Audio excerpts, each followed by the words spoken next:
want to do a really quick update on the 2.6 tires on the Trance after riding them in the mountains for a few days. And I'm riding up in DuPont State Forest, and they have been great. The trails that we're riding here are pretty varied, so you've got some that are really smooth and buffed, and then you've got some that are pretty technical. Lots of really good traction on the climbs. Some of the trails that we ride are very rocky, some slick rock and some just chunky rock, some gravel. And what I noticed is on the gravel roads where the rocks are really kind of loose is where these tires really shine. But a lot of confidence on the descents. I don't feel like these tires move around. You know, the 27mm wide rims on the Trance give a really good stable platform for these tires. No issues with packing up with mud. We have not ridden muddy trails. I mean, they've been, you know, wet, some of them, but they have not been muddy. But no issues at all with mud packing up. And I really love how these tires are on rocky terrain where you need a little bit extra confidence. So when the rocks are loose, it just gives you that little bit of extra confidence. And as I mentioned in my review of this bike, if you wanted to put a 2.6 on the front and then take the 235 that comes on this bike and put it on the back, I think that's a pretty good option. I mean, it's going to save you some money. It's also going to allow the rear tire to probably have a little bit more maneuverability, but like I said in my first ride of these 2.6s, this bike is still pretty agile.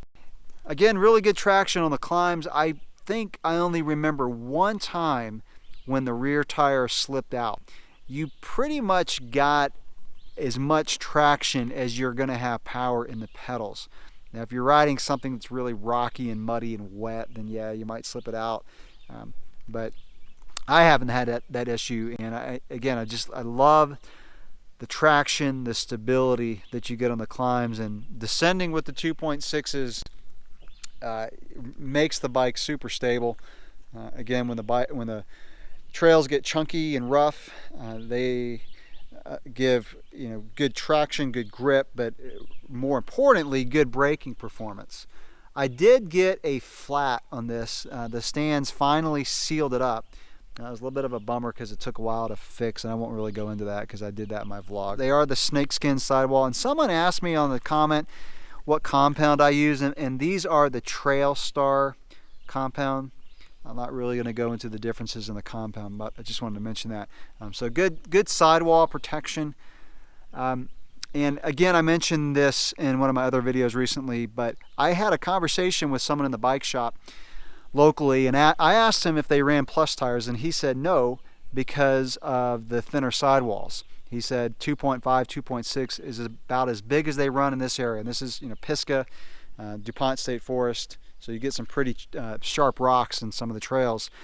And so I thought that was interesting. So that kind of proves my theory that, I wouldn't say theory, but my preference is 2.6 is about as big as I would go on a full-on trail bike, especially a full suspension trail bike.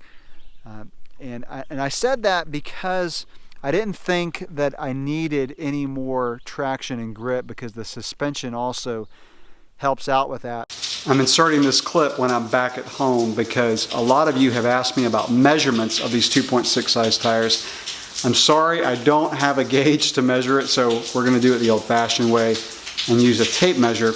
And I'm going to measure the width of the tire, compare it to the Plus bike, and I'm also going to measure how high the tire sits off the rim compared to the Plus bike. All right, so I know you can't see the tape measure reading on the video here, but I'm getting a measurement of eyeballing this right at 2.5.